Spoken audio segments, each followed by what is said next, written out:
The late 1980s were a time in my life I normally don't care to remember. Mother and I had moved away from my grandparents' house. Theirs was the only house I knew. Mother had a bad habit of making poor decisions in Min, and so for a while we bounced around from place to place.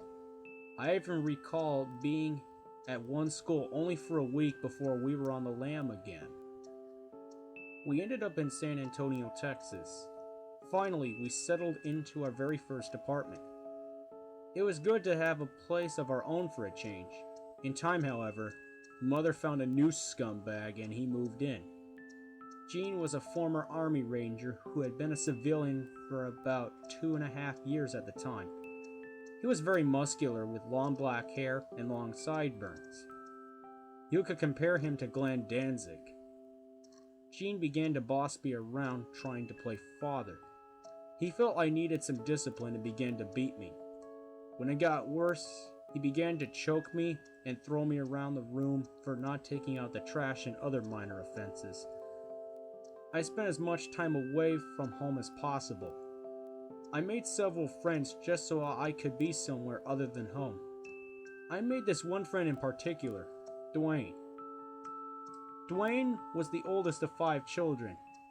His family was very religious. They lived about a mile or so from me. We could meet up and skate in the area all day during the summer. We could take turns staying at each other's houses. We would listen to music, talk about girls, and skateboarding. Turned out that Dwayne's father grew up with Gene. Great. Small world, huh? On the corner of Dwayne's street was a house with an awesome half-pipe in the background. Dwayne said that his friend Chago lived there and gave permission to all the skaters around there to use it, even when he was at work, as long as you wear a helmet. Seemed a bit odd to me, but who was I to pass up a free half-pipe? We took turns skating it every day. Man, we had a blast. One day I met Chago, an older Mexican man around 50. He was balding and wore glasses. He seemed a bit nerdy.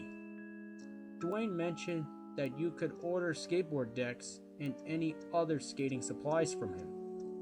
Chago also built quarter pipes for the neighborhood kids. Still, something wasn't right about him to me. You know that feeling you get when you meet somebody? Every fiber in your being tells you to stay away. However, being a kid in search of fun, I ignored my gut and went ahead and skated with Dwayne when Chago was at work during the daytime. I made sure to leave before he returned home. As we met more and more skaters that summer, it turned out that a lot of these kids knew Chago. Chago? That old pervert?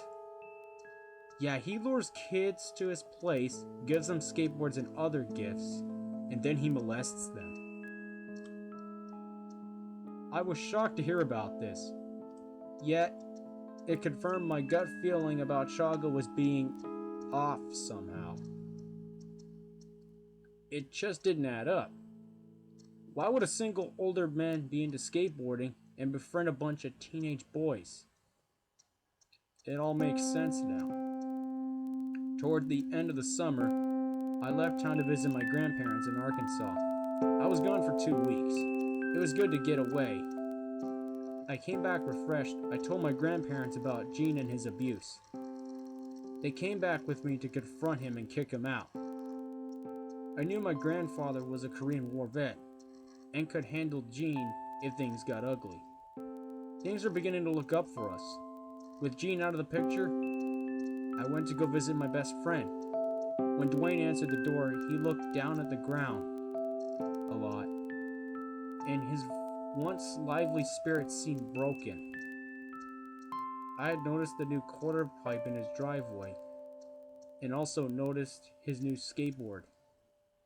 Immediately, I asked him if Chago gave him the skateboard and the quarter pipe. Indeed, he had. After Dwayne confirmed my suspicion, I asked him, Did Chago hurt you for all this stuff? Now, we were 13 and we used profanity amongst each other. In this case, I made an exception and tried to be sensitive to my friend. He didn't give me a yes or no answer, just a sad look to the ground. He didn't have to tell me, I already knew. It was a quiet and awkward moment. What do you say to your best friend when you find out that he has gone through something like this? All while I was away, I carried a lot of guilt for a long time, but I realize now that it wasn't my fault. We skated his driveway on the quarter pipe for a few hours, and then I skated back home. The whole time Dwayne was quiet. I finally made my way home. School was about to start in a few days. Dwayne never came back to my house, and I didn't go back to his that weekend. I just didn't know what to say. When school started that following Monday, I expected to run into Dwayne in the hallway or around before school. I would tell him that I would never tell anybody and that I'm still his friend no matter what. He was not at school. After school, I ran home, grabbed my board, and skated to Dwayne's house. Nobody was home. The next day, there's still no sign of him. I asked some of our skating buddies if they knew anything. Nobody did. Again, after school, I skated to Dwayne's house. I met up with his dad outside. They were moving. I asked if Dwayne was home. His dad said he wasn't home and that they would be moving back to their old neighborhood. Hearing this did sadden me. Inside, I felt a bit of anger towards Chago. About 2 or 3 months later, I heard on the news and read in the paper that somebody murdered Chago. He was beaten to death with a baseball bat inside his house. Skateboarding equipment had been stolen along with money and other items that he had in the house. I kept up with the story for a while, but there was never an arrest made. It was made public that he was a registered child molester, which I guess is why there was never an arrest in the case. One less pedophile to worry about, right? Soon after Chago's murder, I began having nightmares that he was trying to lure me into his house. I remember once looking into his house and feeling uneasy as he was inviting me in. I declined, of course. I recall red velvet covering everything. It was creepy. Luckily, my gut instinct saved me that day. Eventually, the nightmares stopped. We moved to a small town of Devine, Texas. About a year later, I met a fellow skater from San Antonio who knew Chago. I didn't ask him if he knew Chago, although I suspected as much. I didn't mention any more about it again. Years later, and I graduated from Devine High School in '95, lived a crazy life, went through girlfriends, went through good times and bad, suffered losses, got married, and moved to the town of Lytle and had a beautiful daughter. At my longtime job, I served as manager where I had a hiring period about a few weeks back. 2 men came in to apply. One was older and one was in his 30s maybe. I recognized them as Dwayne's father and Dwayne's younger brother. I reminded them of who I was, and they seemed to vaguely remember me, his dad more so than his brother. When I asked about Dwayne, they looked at each other with sad expressions. Dwayne's dad began to speak with hesitation. He told the sad news that Dwayne was dead. He had gone into a deep depression after the incident. He underwent therapy for several years. Still, he became withdrawn from everything and everyone, never coming to terms with what happened to him. He began to go out at night. Nobody knew where. He had recurring nightmares about Chago chasing him and reliving everything. His mental state grew worse as he claimed that Chago was haunting him and would hurt him at night. Eventually, at the age of 18, he shot himself. Hearing this news ruined the rest of my day. I went home and told my wife everything. She did her best to cheer me up. The things that wives will do to cheer us up. Still, from time to time, I just wonder who it was that murdered Chago in his house. It could have been anybody. He made a lot of enemies, I'm sure, and some parents are likely to have found out. It still makes me wonder about Dwayne and his family. I can't help but become a bit saddened when I remembered his tragic story. Tonight, I shall drink a toast to Dwayne. Here's to you, old friend. I hope you finally found the peace you longed for.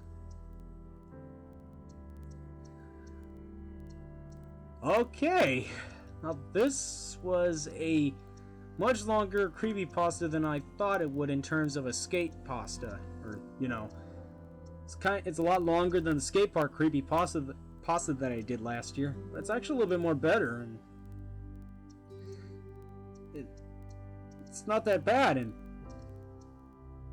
of course the skater, the main protagonist, went into a lot of detail describing how he had a single mother who had been making so many poor choices in types of men she was dating, and especially Gene, which I'm glad he's out of the picture, because if you're the child of a single mother, it must be very rough for you to have to accept somebody else as who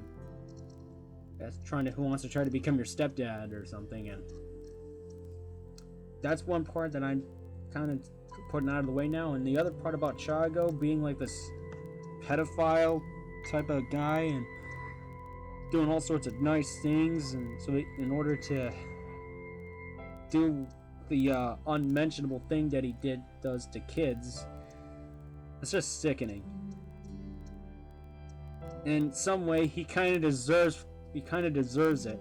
Deserved to get beaten up, even though it's kind of morally wrong to try to take a life, but for what he did, he probably doesn't deserve. He should have been locked up in jail instead. I guess somebody who actually did murder Chago would... Excuse me for a second, I got a phone ringing. Okay, after that brief interruption my home phone was ringing. So anyways, about Chago being murdered, I guess whoever did it probably did him a favor of him probably rotting in hell rather than having rotten in prison for what he did. So and then of course Dwayne couldn't be able to clear all those thoughts out of his head about these nightmares of Chago, and he ended up killing himself, and that's kind of a sad way to go. And Chago, he probably deserves to rot in hell. But anyways, feel free to comment, rate, subscribe, and look me up on Facebook. Anyways, this is Marshall Beyond signing off.